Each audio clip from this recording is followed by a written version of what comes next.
Everybody, welcome back to the channel. Made here emergency upload because they just announced the 2025-2026 championship series event. So they basically gave us the list of events for at least now until about November, December. They haven't announced anything for 2026 officially yet.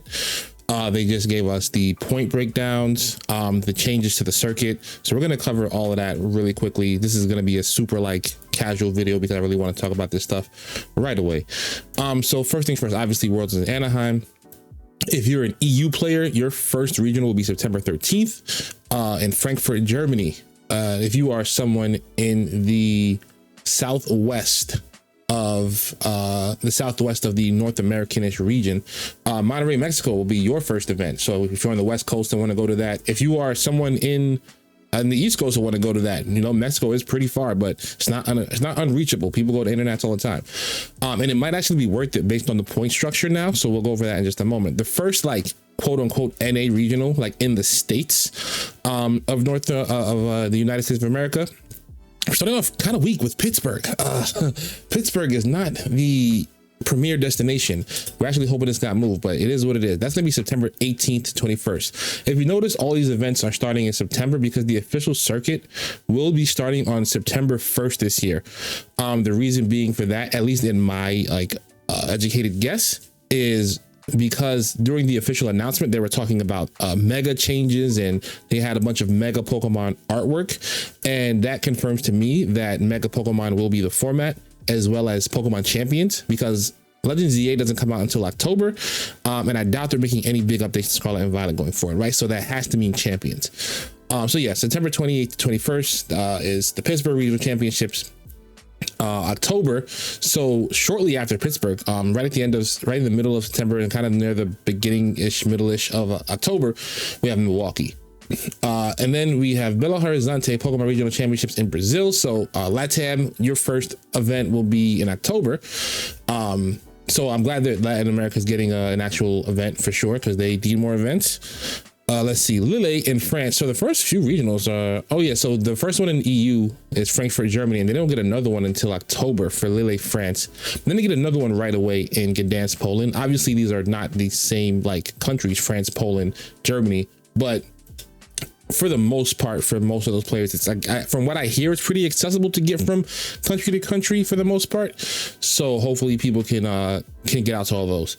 This is the big one. This is the first new one that I'm pretty sure we got as far as North America is concerned. I'm not sure if Brazil got one last year, but Las Vegas, Nevada. Last year, around this time of year, or going towards more December, we got Toronto. This year will be Nevada. So looks like it's going to be a warmer regional. That's actually kind of insane because no one ever thought Pokemon would dare go to a place like Las Vegas, and they're doing it. So good luck, have fun to everybody's wallets. So Buenos Aires, I guess, a special event in November as well. And then Sao Paulo gets Latin American International Champion. So LATAM is eating good now, right?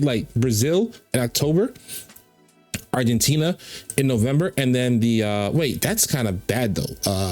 That it's Argentina and Brazil are not that far, but it's probably expensive to do both, right?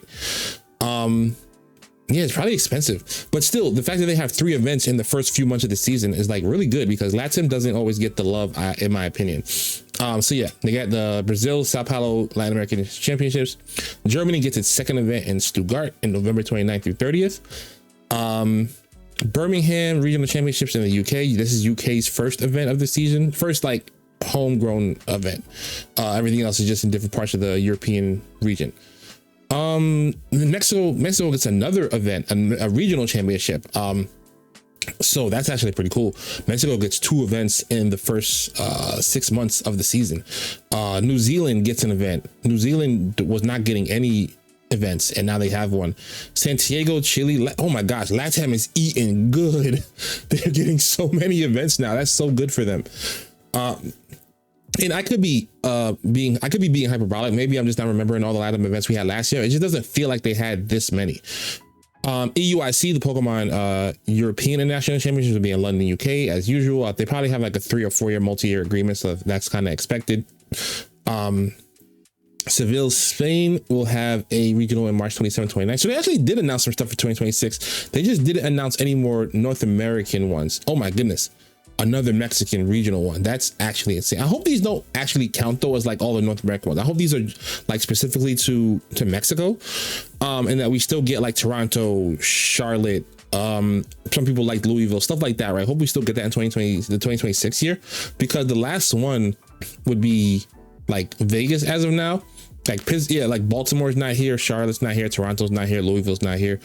At least regarding events we got last year. So like hopefully that is something that changes. I'm sure it will. It's definitely incomplete schedule, 100% incomplete schedule. Lima, Peru, it's another Latin event.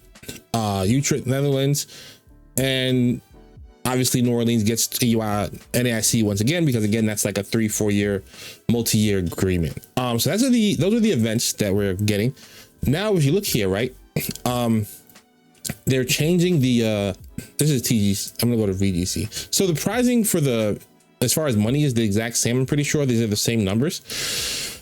However, if you look here, so these three numbers actually these four numbers are the same, I'm pretty sure, because I have it pulled up.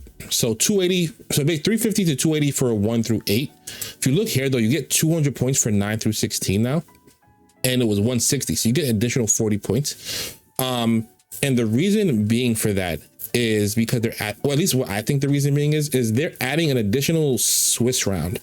I actually should have had that pulled up. Hold on. Editing magic, baby. So adjusting Swiss tournament round. So I was talking to some guys with this and they basically explained it to me as well.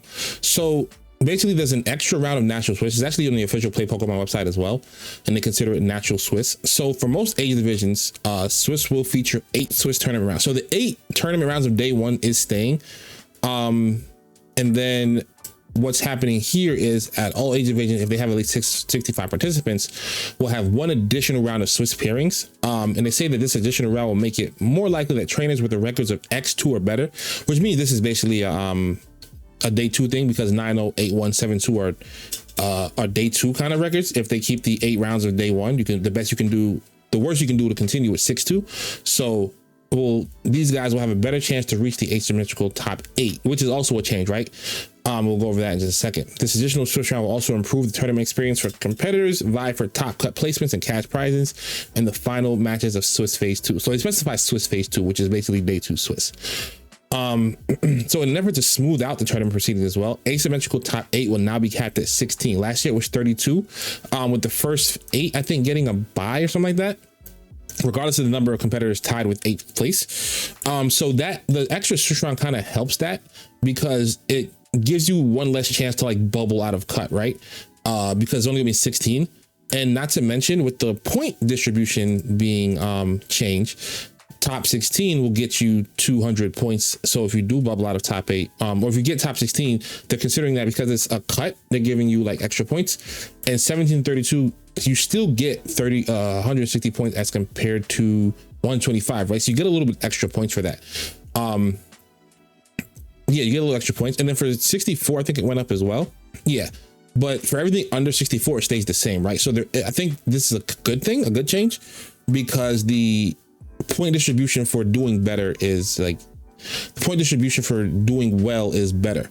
So I think that makes a lot of sense, right? Like there should be a point gap between 120 and 80 and like 64, 128, stuff like that, 256, etc. That probably should be a thing. So I think that's a good change. They also changed it for internet. If you see here, internet is 580 for, I think the first 3 are the same though. 584, 480, 500, 480, 420 for top 4 is the same. 380 for top 8 is also the same. 300 for top 16 is the same. 17 to 32 though was getting 200 before, and they're getting 240 now, right? So you're getting a little bit extra points for a deep run at Nats, because top 32 at Nats is obviously very hard, right? So you get rewarded for that. Not to mention, because you're no longer getting, if you're outside of the top 16, if you're 17th, you're not going to make it into the asymmetrical cut anymore, but you will get an additional set of points. So you get extra 40 points, and then that way the person who gets here 300 is not like just lapping you by 100 points, right? So you kind of get to stay close in the race, which I think is very, very helpful. 64 is 180, so you get more points for 64 than you were before, which is 150. 128 was 120. 128 now is 140. 256 is 100, which is the same. Yep, I think leaving the 256 placements and stuff the same makes sense, because you're still rewarding the higher placements without punishing the lower ones. And getting top 256 and getting top 64 is very different, right? So the point should be it should be about 100 points different. It kind of just makes sense to me. So I think those are some really good changes.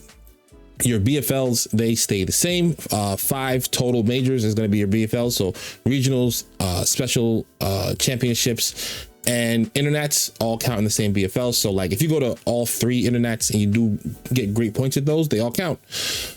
I do think people were still hoping that they would make the BFLs of internet separate, as in like one internet is all that counts for you and the rest have to be regionals, locals, stuff like that. But that's not a change that we'll be getting next year.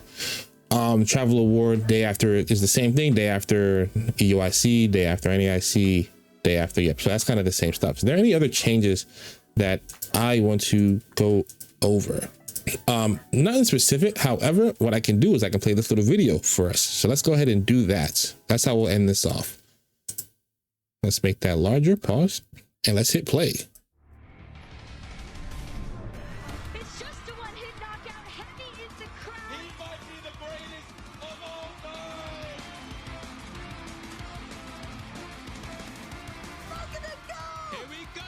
Look at all the pieces. It hangs on with 13 hit points. That is the handshake.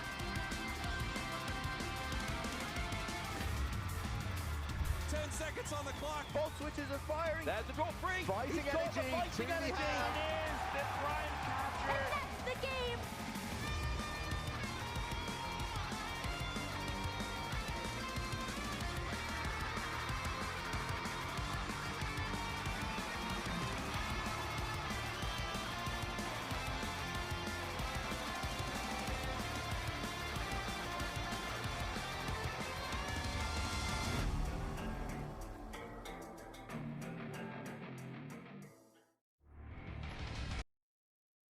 So yeah, as you can see, like it's super duper clear that this form Mega Venusaur, like Mega Charizard, like there's no reason to do this and also put megas in the actual announcement if megas weren't confirmed. So like hope you're ready to learn Mega Stone, buddy. But that's all I got for you guys. This looks fun. We'll see how it goes. Shout out to everybody who's competing. Good luck if you are. Hopefully this encourages more people to compete. I'm pretty sure some more regionals will get announced, so hopefully we get those sooner rather than later. Otherwise, shout out to you guys for being here. Thank you for watching. Subscribe if you're new, and I'll see you guys in the next video. Peace.